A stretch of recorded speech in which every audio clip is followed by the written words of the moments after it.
The Bible says that God is love, but there is one love that God hates. That's coming up next on The Beat.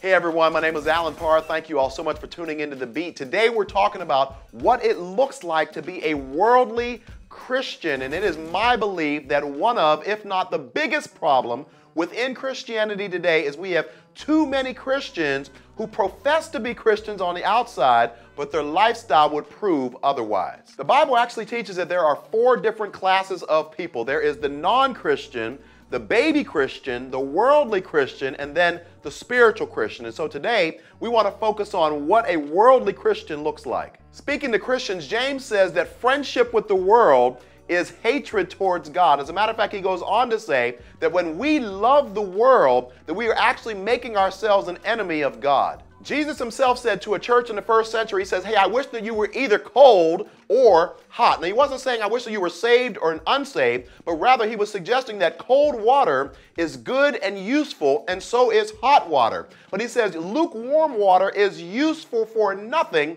and actually when I taste it, I want to spit it out of my mouth. So what exactly does it look like to be a worldly Christian? Well, let's break this up into 2 categories. First, we have beliefs. Paul said in Romans 12, do not be conformed to the image of this world. In other words, do not let the world system that we are surrounded in squeeze us into our mold, but rather he says that we should be transformed by the renewing of our minds. A recent poll showed that 57% of all professing Christians believe that there is another way to get to heaven other than Jesus Christ. When Christians are too ashamed to take a stand for truth because it's unpopular, we are trending towards worldliness. When Christians believe that because our society has evolved, then it's okay for us to redefine marriage as being between 2 people of the same sex, or when Christians believe that it's okay for 2 consenting adults to live together before a marriage because it's financially feasible, we are trending towards worldliness. And Jesus says, whenever I taste this, I want to spit it out of my mouth. The reason why this angers God so much is because it reveals that we fear the rejection of men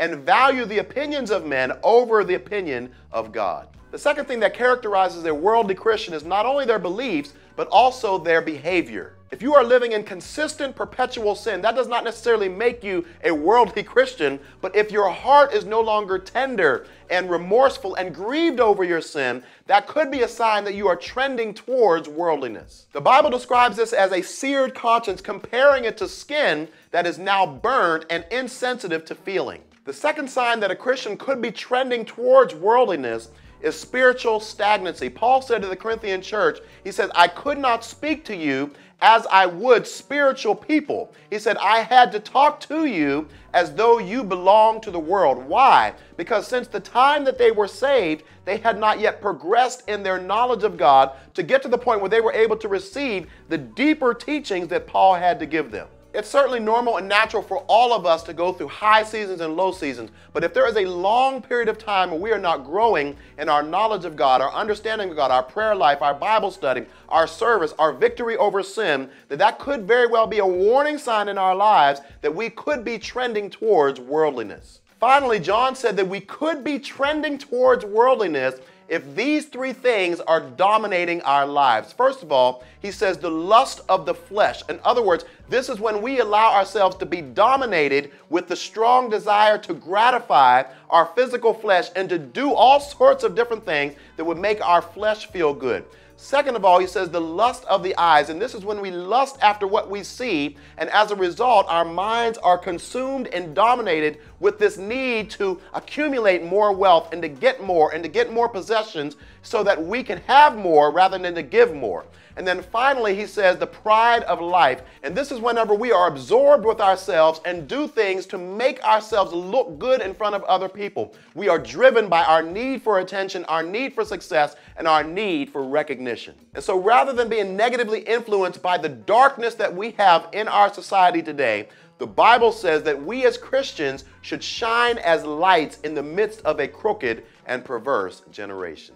If you found this video helpful in any way, feel free to share it with a friend. Also, if you haven't done so already, I would love it if you would subscribe. Check out some of the other videos on this channel. Hey guys, I'd love to hear your thoughts on what it looks like to be a worldly Christian. Leave them in the comment section below. Thank you all so much for watching. I'll see you next time on The Beat.